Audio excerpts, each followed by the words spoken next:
What does gutsy mean to you? Gutsy means going out, and I'm going to pull it back to creating evidence of your limitless. It takes a lot of guts to do the thing that you really think you can't do. And once you do it, the world will open up to you. But taking that first step and just doing the thing that you think you can't do, or trying the thing that you think you can't do. Welcome to the Gutsy Podcast, the show where you learn how to own what you actually want and shift the mind junk that's been holding you back. I'm Laura Ora, keynote speaker, coach, and your guide to help you get clarity, build confidence, and make the gutsy moves that change your life. Each week, I'm going to help you simplify things by teaching you how to get out of your head while stepping into action. This way you can achieve all those life shifts that you've been overthinking. Your desire, that drives you. But gutsy, that's what gets it done.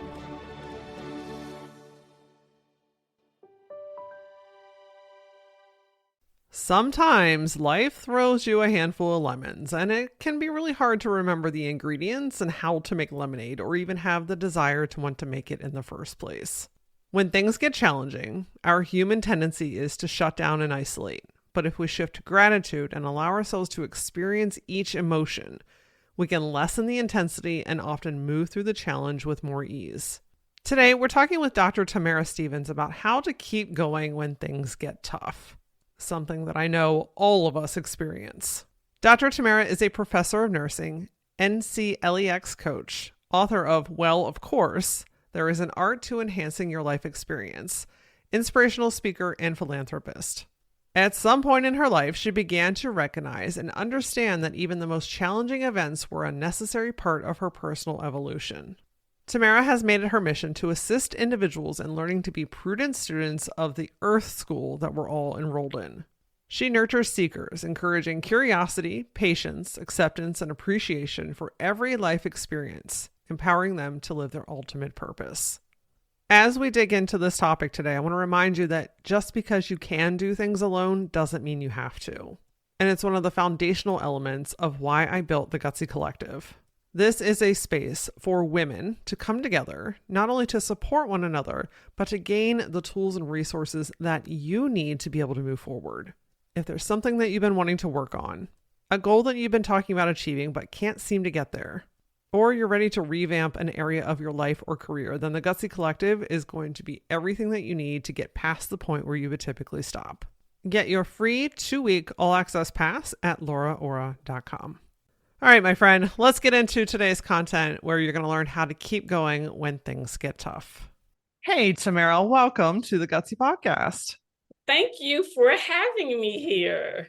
Absolutely. I'm excited for this topic because it is so relatable, right? Like we all just go through periods of our life, sometimes days or moments, sometimes they're long sprints where like things are just not feeling great. And it's like, how do you keep going when things seemingly are working against you? So I'm excited to dig into that. But first, we got to get to know you. Talk to me about who you are. What's been your journey? What's led you to where you are today? Okay, well, I am Dr. Tamara Stephens, a PhD, not an MD. I'm a nursing, but my trade is nursing. So I was a nurse, ICU nurse for many, many years before I got into academia. So that's where I am now, a professor at Georgia State University. I started out life very active. So I just had an eventful, probably up until the age of 28 years old, suicidal, all types of things that were hindering me from making any kind of progress in life. So what happened, and I tried therapy, I tried medications, and I wasn't compliant. I'm not saying those things are not compliant with those things. And one day I picked up a book. It was recommended to me by someone, by Tony Robbins. I'm not sure if you're familiar with Tony Robbins. Absolutely. That book, literally, I will forever give that book credit for changing the trajectory of my life. It kind of put response to all the things I was feeling in my own lap. And once I read it, I read more and more, and I was able to kind of emerge from that dark period. It was a year. It was all of my life up until that point that I just felt like I was in a dark place. And I started putting some of those things into practice, and I was to school and I was successful. And so I felt like I could continue to be successful. And here I am. Wow. And what was the book called? It was called Awaken the Giant Within. Okay. And what was it about that book that changed something for you?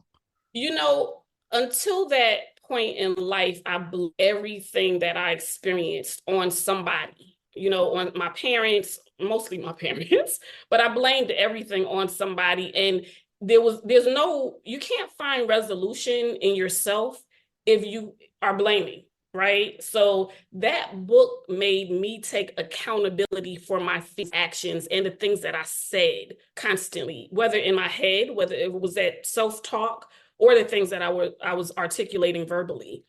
And so it just made me take responsibility. And it was the first time I had encountered anything that said, hey, you can change it. And I grabbed onto that and I held tight to it that, I had to be in control. And yeah. Listen, self accountability is everything. It's so easy to point outward. It's so easy to say X, Y, and Z, this person, that person. And look, that's not to say that shitty things don't happen, right? Exactly. It's not to say that situations or people or stuff aren't the cause of a lot of inner pain. But at the end of the day, it's up to us to decide how we're either going to live by that or how we're going to thrive through that. And it sounds like that was kind of your turning point to say, okay, I'm not going to be my own personal victim anymore. I'm going to take back control of my life. Right. That's it. That's it. There's a saying, and I probably will botch it up, but there's a saying, it's not about what happens to you, it's about how you react to it, right? And so I don't know who said that. I just know it's out there. But that's just it, how you react to it. So I really took action in changing my reaction and my response. And I took a lot of accountability in what I was saying to myself and to other people about my own situation.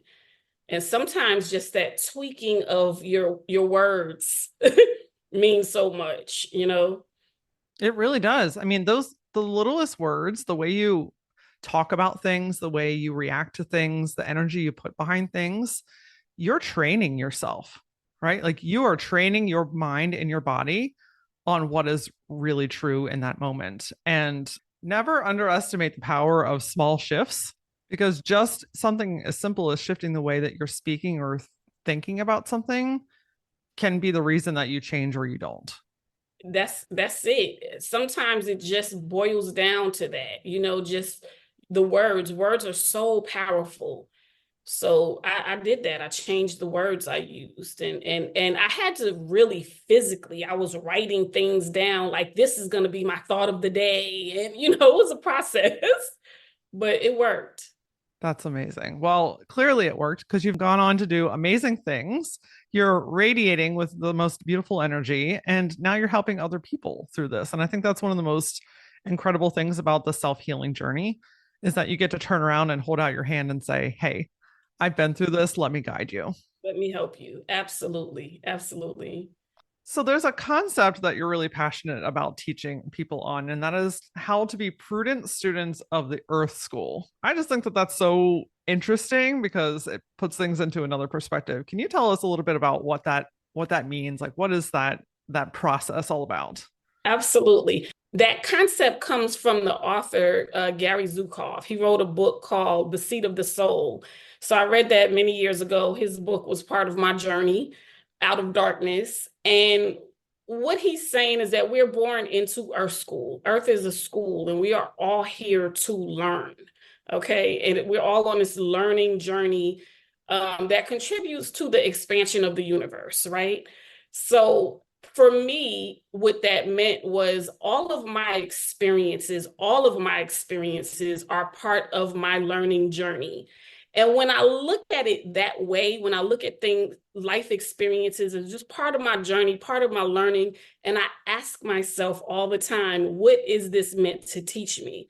In the beginning, I only applied that concept to big life experiences, things that really shook me in one way or the other, right? Even if it was good, but they were big things. as I continued my journey, I had experiences, one in particular, that taught me that it's not only the big life experiences that we're meant to learn from, it's also the everyday life experiences. And that was a huge turning point for me as well, when I realized that every day I'm out in the world and I'm experiencing things. It doesn't have to be big in a bad way or a good way, but everything is meant to teach me. And I had one experience that it was like an aha moment, like, whoa, that lesson was huge. What if I had missed it? You know? And I went on this quest to figure out, am I really supposed to be learning something every day? And when I realized how true that was, it was like, well, life is crazy, you know? So that's what Earth School means. That's what it is. Kind of recognizing that we are here to learn, you know, and all in our individual and unique ways. We're all here to contribute to the expansion of the universe in a very unique way. And so our experiences are teaching us and guiding us in our way, you know, and when we learn, we contribute. So that's the concept of Earth School, just realizing and recognizing that we're on a journey of evolution, as individually, as humanity, you know, and then the bigger form of that is just universe, you know, it's all about expansion and evolving. Yeah, I think that that's the ultimate like explanation of being present and having awareness. Yes. You know, when we're so far thinking into the past, or we have just like propelled ourselves way into the future. Now, don't get me wrong, there's a time and a space where you need to visit those areas. But I think just on a regular daily basis, we're so separated from our present moment that we don't even see those life experiences. Yes. Yes. So, and you know, being grateful for everything and really just recognizing that everything is with purpose, you know, and it changes the way you look at life. It really does. It makes you curious, and you're absolutely right. There is a time for you to consider your past and plan for your future. But it's in the moment that you're learning, you know, about the things that have impacted you from the past. You know, just a small conversation with somebody in a grocery store. One of the experiences I had, just a small conversation with somebody in the grocery store. I was initially irritated by this conversation, but then it turned out to be this whole conversation, and I was able to learn from it. But I had to ask myself, why did it irritate me? Mm. And why did it initially irritate me? Why was I just like, why is this person talking to me? You know, and that was part of my past that I had to revisit and heal from. Somebody randomly talks to me in a grocery store, I'm more receptive from the beginning to the end, instead of having that time, that little period of time where I had to snap out of it so I can just participate just to be nice, you know? Does that make sense? Oh, it absolutely makes sense. It's catching yourself, and I love that introspective moment where you're like, why did this irritate me in the first place? Like, how can people start to recognize and ask themselves those types of questions in those moments? Because I think that that's what we skip over. That's where we miss a lot of the lesson.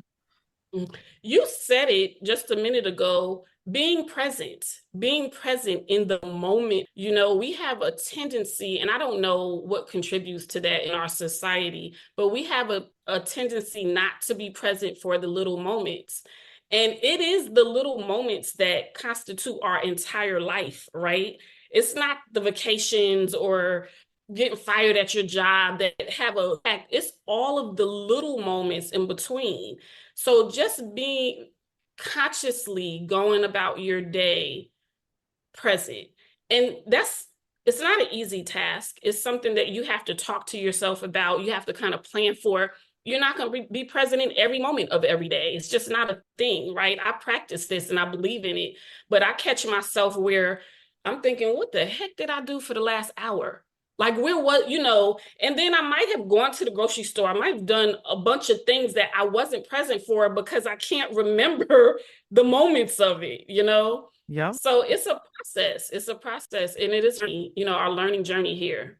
It really is. And it goes back to your learning from the book that you shared from Tony Robbins is even pausing and asking yourself, like, why did this initially irritate me? That's taking self accountability. Because in that moment, it would be really easy to point the finger at that person and say, you interrupted my day.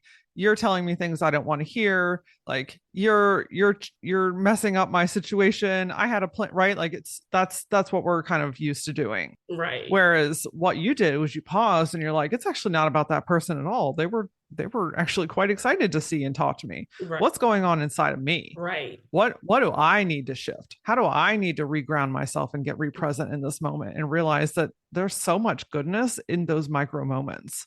Right. So much. So much. It's so much richness in our micro moments, you know? And yeah, so that's Earth School. You know, that's like you say, taking self responsibility and accountability and reflection. Reflection, huge thing. And sometimes you're not going to like what you have to reflect on. But you know, once you own it and love yourself through those parts of you that you don't, you know, that you wish you didn't have, you love yourself through it, you know, and realize, you know what, I'm here to get better. Things that I have to work on to get better. It just, life just feels different Yes, when you look at it from that lens. absolutely. Yeah, it really just changes everything. It changes the way that you see things, the way that you feel things. And you mentioned the word gratitude, which I think is such a powerful, not only a powerful word, but it's a very powerful energy that really just raises the vibration of everything. And I know that it can be really hard to stay grateful when things are not great. So talk to me about how you stay grateful through challenging times. Like, what are either some things that you've done or some stories? Like, how do you keep the spirits up when things are not awesome? Well, the word that comes to mind immediately is intentionality. So it is difficult to be grateful when you're going through a dark period in your life, you know, whether it's in your life or even in a day, right? Because we're talking about small moments and big moments. It's difficult to stay grateful when you're in the midst of it, but that is the most powerful time for you to recognize what is it that I have to be grateful for. You know, in the moment, because it has the power when you're grateful in the moment of darkness, in moments of darkness, there is a power in that to make the darkness a little bit lighter in that moment.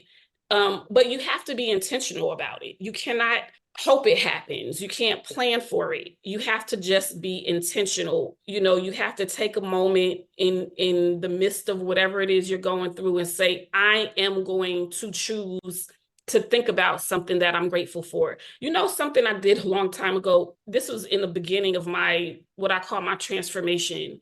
I kept hearing about gratitude, and make lists. You know, every day you should make a list of 3 things that you're grateful for. I kept hearing that message repeated to me, and I would do it. I actually did it, but I still felt really.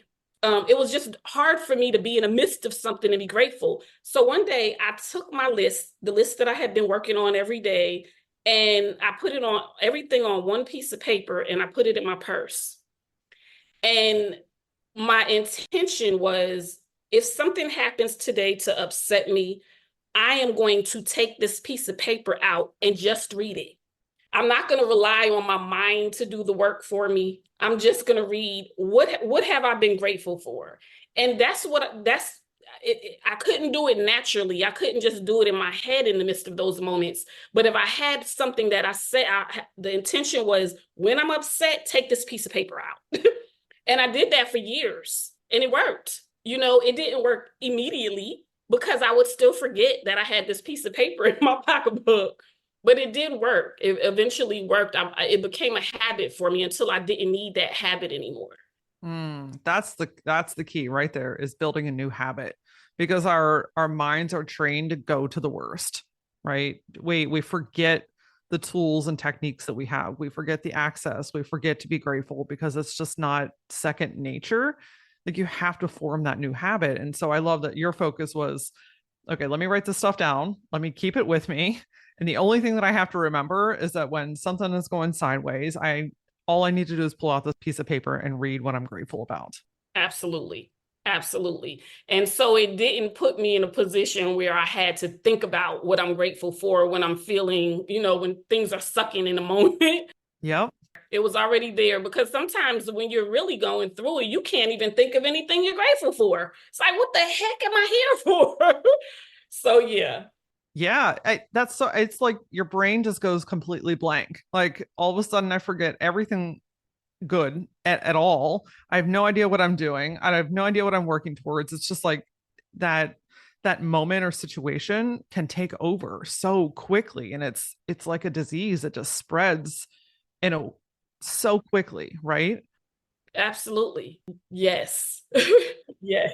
I'm thinking about too because I just feel called to talk about this because sometimes we in life experience some really challenging stuff, right? Like day-to-day stuff. Somebody cut you off, you're late to the office, your boss said something rude to you, a best friend didn't respond, just that kind of stuff. It's irritating, but it doesn't always rock your world. Right. But there are rock your world moments, right? And I'm thinking about people right now that might be, just lost a job or has a sick kid or, has a family member with a learning disability or, you have no idea what you want to do and financially you're struggling, right? Like just like life stuff, really big stuff.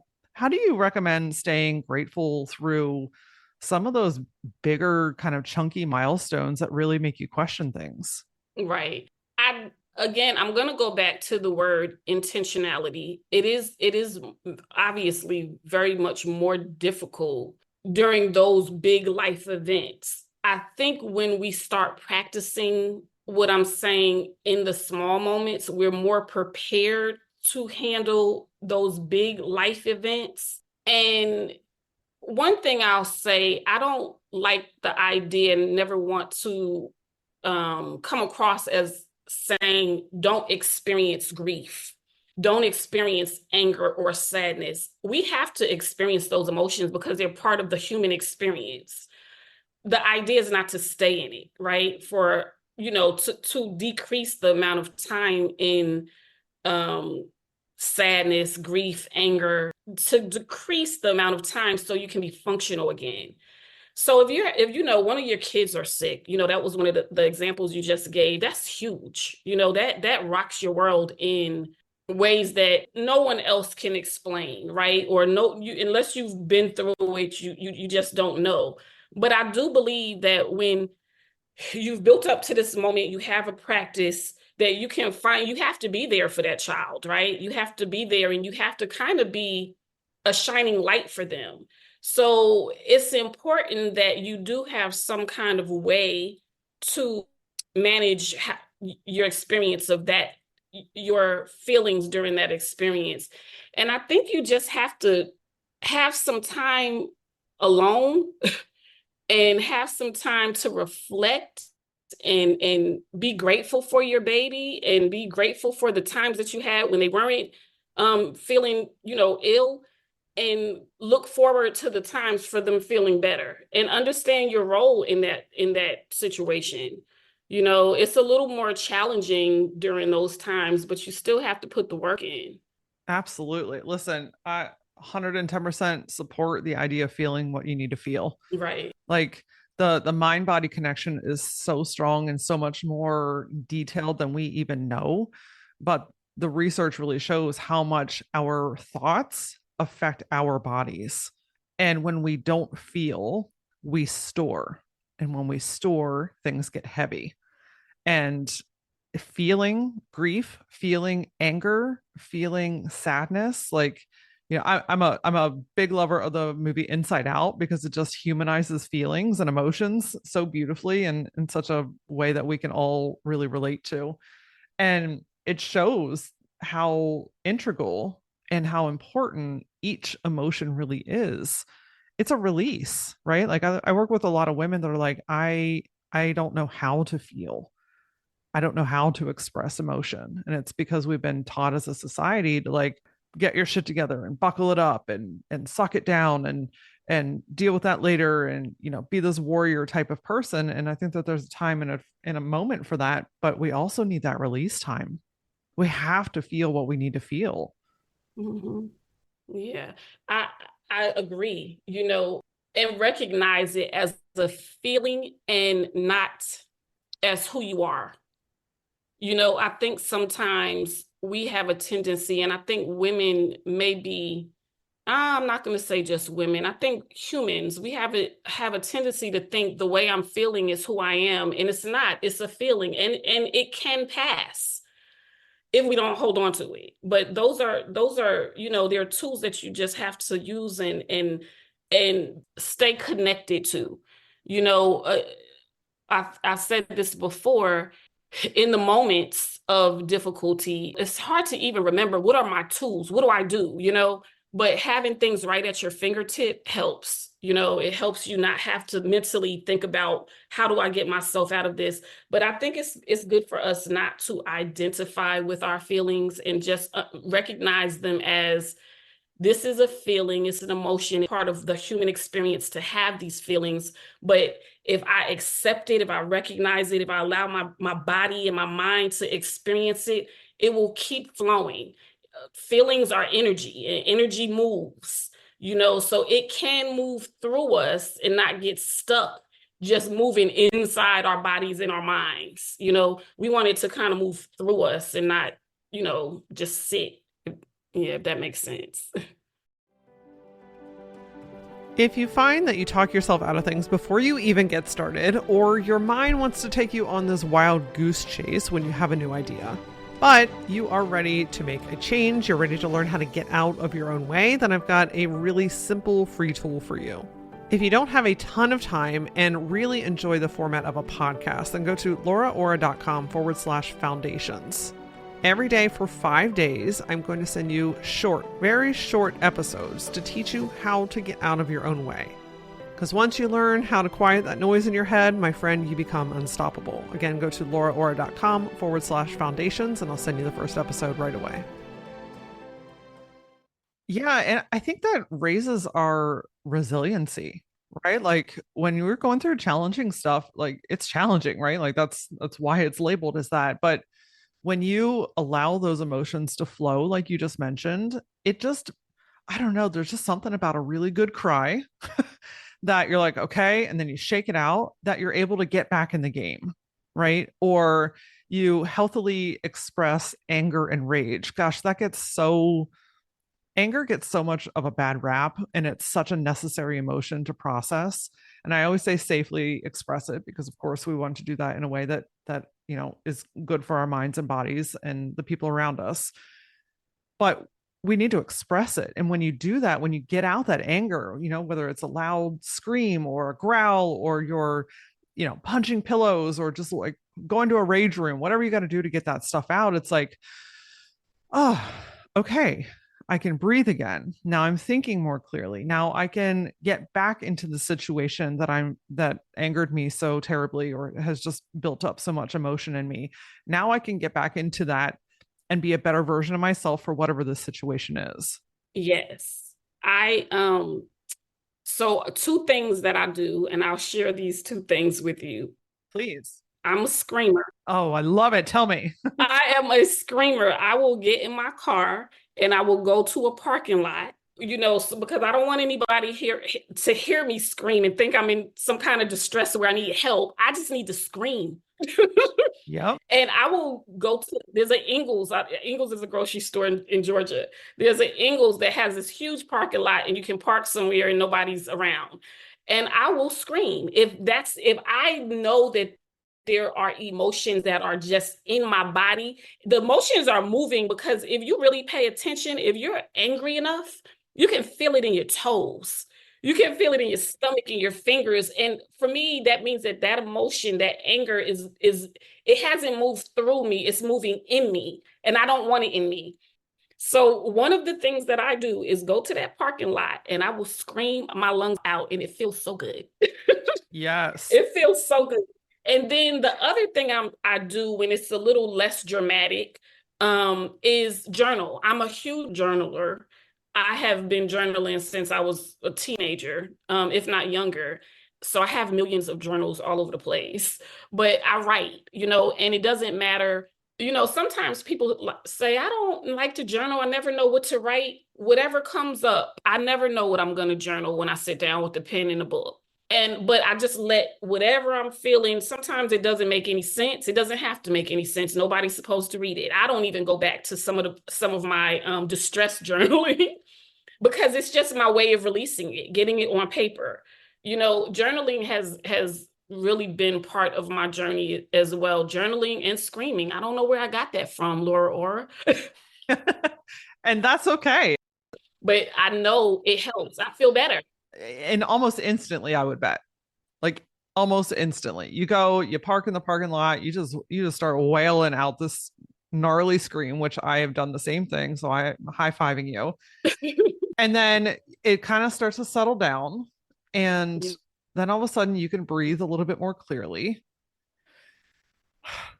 You just start to kind of pause. You sit with yourself. And then you're like, okay, now I can go. And it's just such a freeing feeling. And I think that the common denominator between the examples, the beautiful examples that you're giving us, is that you're giving these things an opportunity to move. You're not trying to think your way out of it. You are moving your way out of it. Right. That's it. Gosh, we have so much power. We do. And you know what? It's all with everything that we need is within us. We just have to access it. We just have to access it and find the things that work for you. And don't be ashamed of screaming in the parking lot.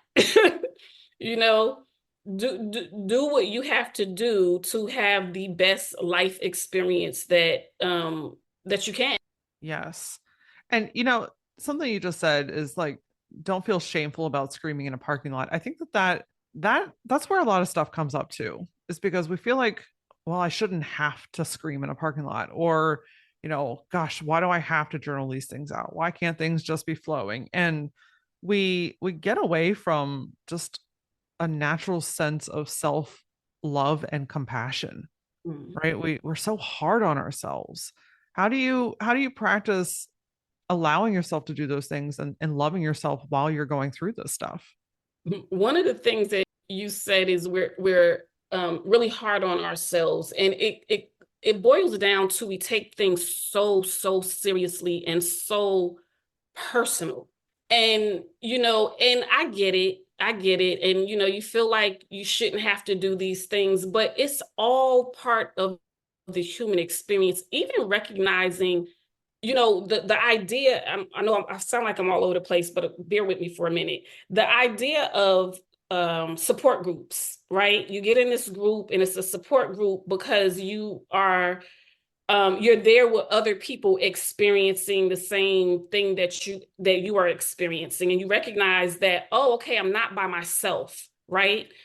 In life, the emotions that we feel, anger, sadness, grief, you're never by yourself. These are normal parts of the human experience. And repeating that to yourself and telling yourself how I'm feeling is normal. I'm not the only one. We have a tendency to think what we feel is just us. It's because my life sucks. It's because my husband or my kids suck. But we're all experiencing those emotions on different levels, and some people are experiencing it on the same level. So, there's comfort in commonality sometimes, knowing that it's just not you. It's life. It's life.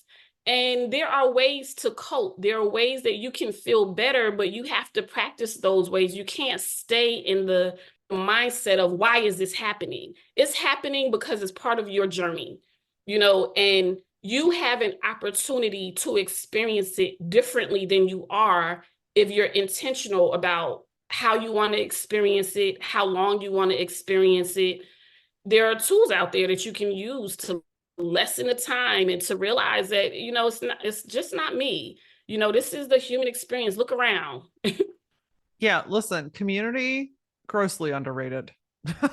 Yeah, yes. One of our human tendencies as a whole is to isolate, right? When things get tough, we pull away. We don't want people to know what's going on. We carry a shame around us. We're worried about things. Let's talk about warrior women and how we have to have it all figured out and carry all the burden on our own, right? Like when we isolate, we are just putting fuel on the fire, right? Because then we go inward, we get quiet, we stop moving, we stop using our tools, and it seemingly makes things a lot worse. But to your point about community, even if it's a Facebook group, right? Even if it's two friends that you have a group text message with, even if it's your neighbor that you talk to every once in a while, or your best friend that lives across the country, like just just having other people that you can talk to and bounce ideas off of. I mean, it's one of the primary reasons that I created the Gutsy Collective, right? That's my online community. And it's for this exact reason, is that when you know that you're not alone, you feel more empowered to keep going. Yes, I agree, and that's half the battle, just knowing that there's somebody else that feels just like you do. And trust me, there's always somebody else Always. that feels just like you do, always. We're not alone. Humans can't exist alone. And one of the benefits of not being alone is just having those common experiences that people can relate to and bounce ideas off of each other. It's there. You have to seek it. You have to be intentional about how you want to experience your life, Yeah, recognizing that you have a lot more power than you might give yourself credit for, than you probably give yourself credit for. absolutely. And when we talk about self-compassion and forgiveness and self-love, I mean, there's just something that diffuses the bigness of the situation. I'm not saying it makes it go away, but when you can have a healthy conversation with somebody and you're like, oh gosh, okay, I'm not the only one. I don't know, it just neutralizes that nasty girl in our head, right? The one that's telling you that you're not good enough and you need to get over this, and this is never going to work. And who are you to think that you are? It just, I don't know. It just, I don't know if you experience that too, but I find that when I'm with like-minded people and talking about this thing instead of trying to figure it all out on my own, I'm less of a jerk to myself. I realize that I can do this because other people that I look up to have as well. Mm-hmm. Yeah, I love that idea. I love what you just said because, and I don't like to make general big statements, but a lot of the things that we experience that hold us back from our greatness is all in our head. It's all in our head. It's all these ideas that we have about ourselves that aren't true, because we don't naturally empower ourselves. We're our worst critic. We're as close as it gets, right? So we see all the things that we deem as imperfections up close and personal. But again, when you have that community and you realize, you know, these people really like me, and and I like them, and we have a lot in common, and I see their greatness. It helps you to start seeing your own greatness. You like them and they like you because there's greatness there. You're able to communicate and joke and laugh and love on each other because there's greatness there. And you're not the eyeball in the group. You're part of this great group of women. So yeah, I love the idea of community and, being with like-minded people who think like you and can help you identify the greatness within yourself. Absolutely. And that transitions beautifully into one of my final questions for you today is having having an outgoing success mindset, right? The I can do, I will do focus. How do you recommend cultivating a mindset that believes in yourself? You have to do something that you think you can't do, right? And I will share with you part of my journey. I dropped out of high school. And when it came to anything academic, I felt the low self-esteem was just immeasurable. I just did not think I could ever accomplish anything when it came to school. I was a terrible student and I dropped out of high school. So once I began this journey, and I always, if I had to pick a career, I would have picked nursing, right? But I couldn't imagine myself being a nurse because you had to go through, I knew that there was a rigorous school experience, and I just didn't think I could do that. But once I began this journey, that was the hard thing for me, right? Getting into college and then succeeding through college.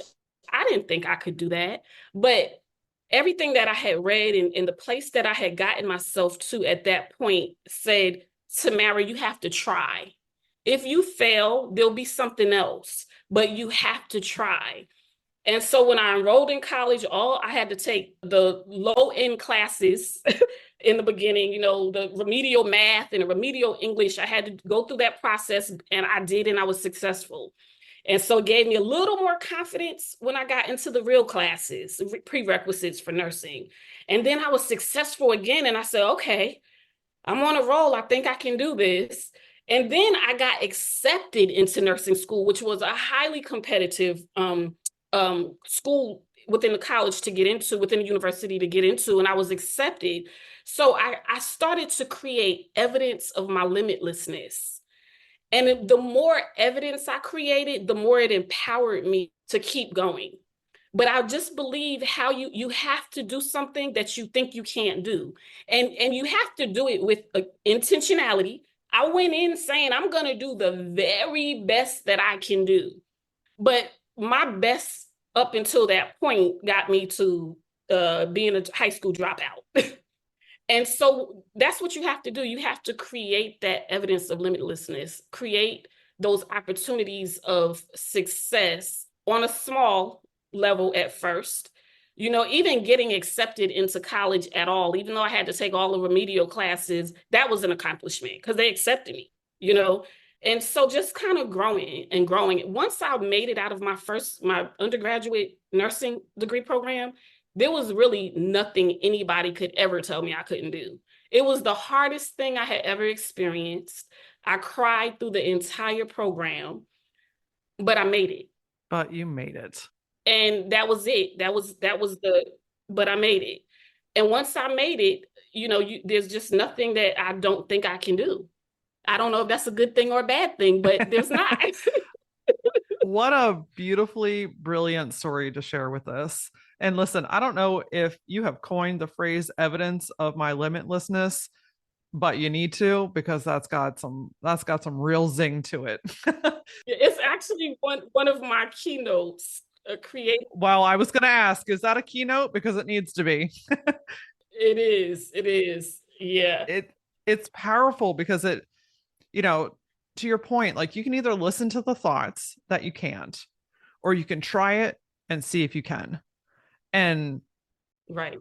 Either way, you're gonna find out information, right? And to your point earlier, if I try it and it doesn't work out, there's something else for me. Like we just get stuck in this spiral of nothing's ever working. I can't do this. It's too hard. It's too challenging. But what's the alternative? You either try it and it works or it doesn't, or you keep thinking that and wondering for the rest of your life. Like choose your hard. Choose your hard. Absolutely. Yeah. That's what I always tell people. I'm like, choose the temporary hard that frees you this time. Because you going through schooling and like I can see you, it's like levels of a video game in my mind. Like you're like working on this one and then you achieve it and you unlock the next one, and then you go to the next one and you achieve it and you unlock the next one, right? You're literally in it. You're choosing. That was hard, but you intentionally chose it and it got you to where you are now. Right? Like, I'm sorry, there's a DR in front of your name. I feel like that's pretty substantial here, my friends. Like you can do anything if you give yourself the opportunity to try. You have to give yourself the opportunity to prove to you, no one else, only you, prove that you can do it. And once you start, I tell my students all the time, once you make it through this program, you're going to be empowered to achieve anything that you set your mind on in the future. You just have to apply yourself. Yes, absolutely. Don't give up. Yep. I love your story, my friend. This has been such an empowering conversation, and I think it's just a great reminder that even when things are challenging, it doesn't mean that it's the forever. It doesn't have to define you. It's an opportunity to go inward and get to know yourself even more. That's really what I'm taking away from today. Yeah. Where is the best place for people to find and connect with you, my friend? Well, I have an Instagram page. It's Dr. Tamara underscore Stephens. That's Instagram. And then my website is enhancedlifeexperience.com. I actually do some life coaching, transformational life coaching, and I have a free 15-minute consultation that you can sign up for.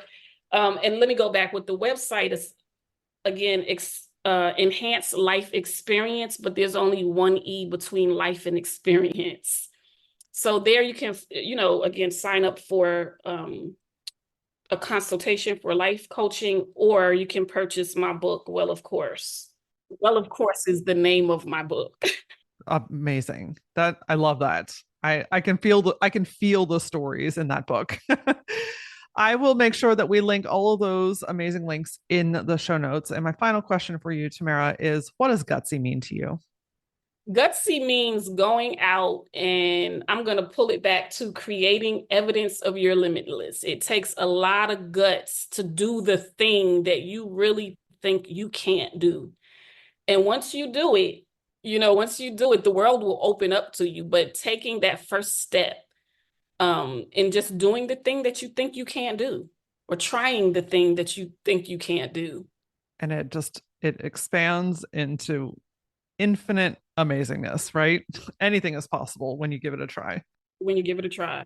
Yes, I have just loved this conversation with you. Thank you so much for your time and your wisdom, your energy, and for the beautiful work that you're putting in this world. We need you.